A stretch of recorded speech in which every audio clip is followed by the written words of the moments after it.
a moon orbiting a planet outside our solar system. A lot of people were very excited about the potential discovery, and the research team requested time on NASA's Hubble Space Telescope to see if there was truly a moon. Now, the data from Hubble is in and processed. Have scientists found our first exomoon? Looks like they still need more observations to be 100% sure. The moons in our solar system are very diverse, some with liquid water, some that are potentially habitable, so being able to observe moons in different solar systems would give us a whole new treasure trove of interesting worlds to study. The team of astronomers from Columbia University sifted through data from 284 Kepler measurements of transiting exoplanets.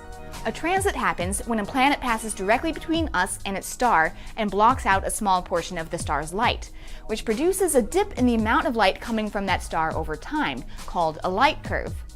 If there's a moon on either side of the planet, we might be able to see a second, smaller dip in the light curve. Making transit measurements and processing the data into a light curve can be very tricky though, so scientists need to observe multiple transits in order to get convincing evidence of an exoplanet or an exomoon. Out of the 284 planets the team looked at, they found one planet with an extra wobble in its light curve that might be a moon. This planet, Kepler 1625b, orbits its star once every 9.5 months, so it takes years to observe multiple transits. The team only had Kepler data from 3 transits of this exoplanet, so they sent a proposal to the Hubble Space Telescope to capture more data of this possible exomoon. Hubble can measure light curves much more precisely than Kepler, so Hubble can more definitively confirm or disprove the existence of this exomoon once it gets multiple transits. So far, the team of astronomers has collected Hubble observations of one transit of exoplanet Kepler 1625b. Hubble measured the light coming from the star over a period of 40 hours.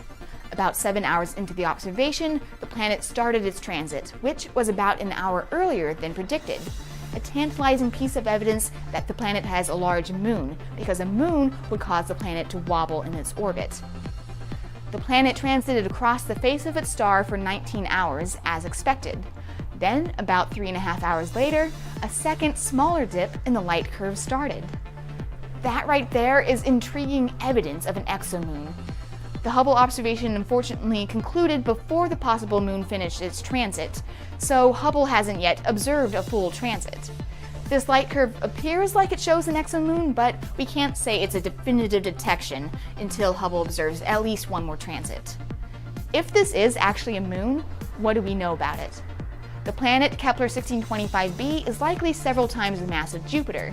Its possible moon appears to be about the mass and radius of Neptune.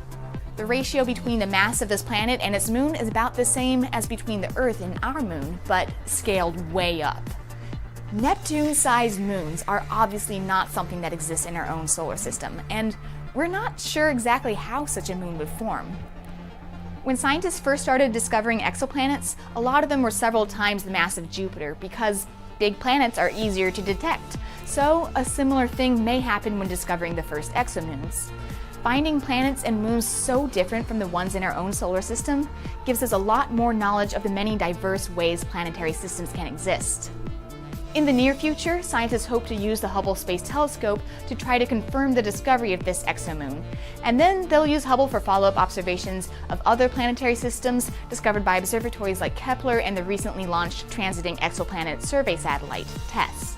And then the upcoming James Webb Space Telescope will be able to take high-precision measurements in infrared wavelengths, which combined with Hubble will allow for detailed characterizations of a whole bunch of really interesting exoplanets and likely exomoons.